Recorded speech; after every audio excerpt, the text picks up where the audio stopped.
শ্রমিক পুঁজি আপনার, তাও আবার কি জানেননি কিস্তি, কিন্তু আপনি বললাম বাঁচবেন না। আপনি যদি যোগ না দেন আপনিও বাঁচবেন না। এই জন্য আমি এই কথাটা কইলাম, একটা চেন বাই চেন কমান আছে। আপনার টাকা দেন বাজার দলের পাইকারি দেহারে, সবারই সমস্যা। অর্থনীতির সমস্যা আমার একলা না, আপনিও সমস্যা করবেন, আমিও সমস্যা করবো। আজকে হ্যাঁ বয়ে রয়েছি, সবারই পেট আছে, পেট নাই, খিদা লাগে নাই, আসলে টাকা নাই, খাইতে পারি এরকম না। তোমার ওইটা আছে, কেউ খাইবো কেউ খাইবো না। যার টাকা আছে চুপ করে খাইব, আর যার টাকা নাই চুপ করে বয়ে থাকবে। এই জন্য বিষয়টা এই লেগে কইলাম, বর্তমানে যে আন্দোলন, বৈষম্য বিরোধী আন্দোলন সরকার পতন করলেন, বৈষম্যটা কি একটু বোঝার চেষ্টা করেন।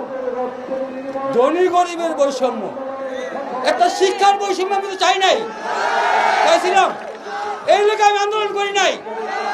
রাজপথে প্রতিদিন আমি ছিলাম, আব্দুল কুদ্দুস কোনো মিটিংয়ে বাদ ছিল না। 365 দিন আমি 66 দিন থাকি রাজপথে। কেন লেখা থাকি? বৈষম্য আন্দোলনের লেখা যুক্ত ছিলাম। এখন বৈষম্য দেখে আমার উপরে গেছে, বৈষম্যটা আমার উপরে হইতেছে, একটু বেশি হয়েছে। পেঁয়াজ কিনতাম 80 টাকা, হয়ে গেল 40 টাকা। আরে ভাই কি, আমি একটা রিক্সা চালাই, আমি কোনোদিন কই নাই অটো বন্ধ, আমি অটোর পক্ষে। প্রযুক্তি যখন পাল্টাইছে, এটা চলবো, আপনি চান আর না চান, বিশ্বে কোনোদিন বিজ্ঞান থাইমা থাকে না। এই গণঅভ্যুত্থান আমার শ্রমিকের রক্তের উপর দিয়ে হয়েছে। আমাদের 24 জন রিক্সা ভাই শ্রমিক শহীদ হয়েছেন। সেই গণঅভ্যুত্থানের পরবর্তীতে প্রথম আঘাত কার উপর আসলো? আমাদের শ্রমিকদের উপর। মানে এই বৈষম্য বিরোধী আন্দোলন কি আমরা করেছিলাম? আমরা আন্দোলন করেছিলাম শ্রমিকের সাথে কোনো বৈষম্য চলবে না, কৃষকের সাথে বৈষম্য চলবে না, এই কারণে আমরা আন্দোলন করেছিলাম।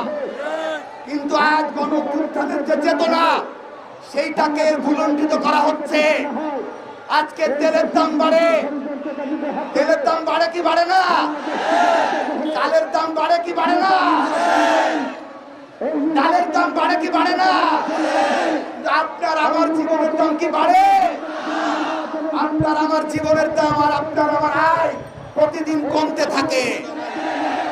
এই মুহূর্তে কিছুদিন আগ পর্যন্ত ছিল পুলিশের চাঁদাবাজি, কাঠ বাণিজ্য। আমরা এইগুলোকে ঢাকা শহরে আর ঢুকতে দিব না। ঢাকা শহরে কি আর কাঠ বাণিজ্য চলবে? এই যে শেখ হাসিনার পতন, সেই পতনে আমার দেশের এই রিক্সা চালকরা এখন পর্যন্ত 24 জনের সন্ধান আমরা পেয়েছি, যারা শহীদ হয়েছে।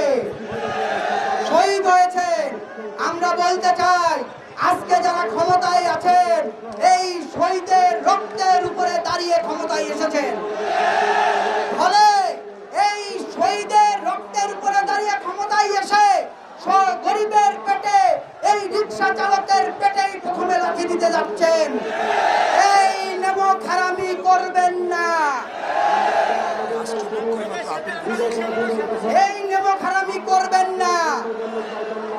শ্রমিকের ন্যায্য অধিকার, এই গরিব মানুষকে মানুষ হিসেবে মনে করেন, মানুষ হিসেবে বিবেচনা করতে থাকেন। আমরা গরিব হতে পারি, কিন্তু আমরা রিক্সা চালকরাও এই দেশের নাগরিক, আমরা মানুষ। এই মানুষের মর্যাদা আমাদের রিক্সা চালক ভাইদেরকে দিতে হবে। লাইসেন্স না দিবে, লিখিতভাবে না দিবে, এর মধ্যে আমরা এখান থেকে একজনও উঠবো না। এরা আমরা সারা ঢাকা শহরের লোক যারা যারা আছি, সবাই আমার ভাই, অথচ সবাই আমার চাচা, সবাই আমার ভাতিজা, সবাই আমরা যার মধ্যে আমাদের নেতারা যার মধ্যে নির্দেশ না দিবে, এর মধ্যে কেউ এখান থেকে লড়বেন না, কেন্দ্রে লড়বেন না। আমরা যার মধ্যে নির্দেশ না পাবো, লাইসেন্স রোড পারমিশনের না পাবো, এর মধ্যে আমরা এখানটা যাবো না।